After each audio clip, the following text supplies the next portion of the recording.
Sir please. കൈലാഷിനെ കൊല്ലാൻ ശ്രമിച്ച കേസിലെ പ്രതിയുടെ ഇയാളാണ് സർ. ഞാൻ ചോദ്യം ചെയ്തുകൊണ്ടിരിക്കുകയായിരുന്നു. തനിക്കൊരു ബോധമില്ലടോ.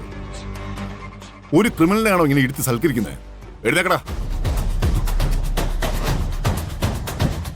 സർ, ഞാൻ ഒരു തെറ്റും ചെയ്തിട്ടില്ല സർ. എല്ലാ കുറ്റവാളികളും ഇങ്ങനെയൊക്കെ തന്നെയാ പറയുന്നത്.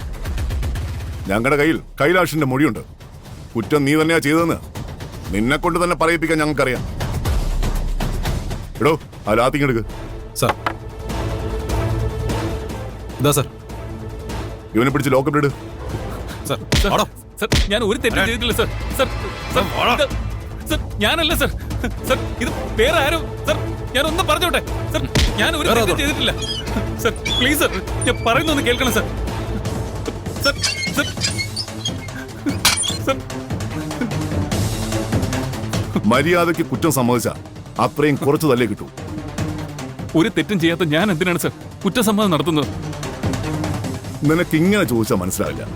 ഷട്ടൂരിടാ. സർ, പെട്ടെന്ന് ഊരിടാ.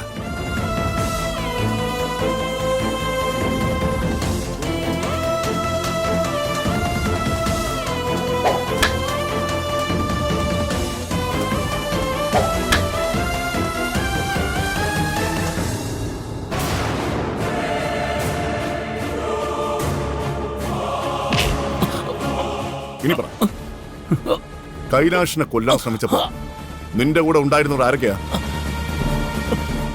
അവനെ കൊല്ലാൻ മാത്രം നിനക്ക് അവനോട് എന്ത് പകയാടാ ഉള്ളത്? സർ, എനിക്ക് കൈലാഷ് സാറിനോട് ഒരു വിരോധമില്ല.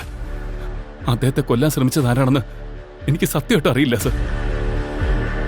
അവരെന്നെ കൊടുക്കാൻ വേണ്ടിയിട്ടാ എന്റെ പേര് പറഞ്ഞത്. അവരെ സാറല്ലേ കണ്ടുപിടിക്കേണ്ടത്. ഓ, അപ്പോ നീ എന്നെ ജോലി ചെയ്യാൻ പഠിപ്പിക്കുകയാണല്ലേ? അയ്യോ അല്ല സർ, എനിക്ക് നടന്നതിനെ പറ്റി കൂടുതലൊന്നും അറിയില്ല എന്ന് പറഞ്ഞതാ. ദയവ് ചെയ്ത് എന്നെ ഒന്ന് വിശ്വസിക്കണം. നിന്നെ പോലുള്ള ക്രിമിനൽസിനെ കണ്ടാൽ തന്നെ എനിക്ക് മനസ്സിലാവും നീ ഒന്ന് നേരാവണ്ണം ചോദിച്ചാൽ സത്യം പറയില്ലെന്ന്.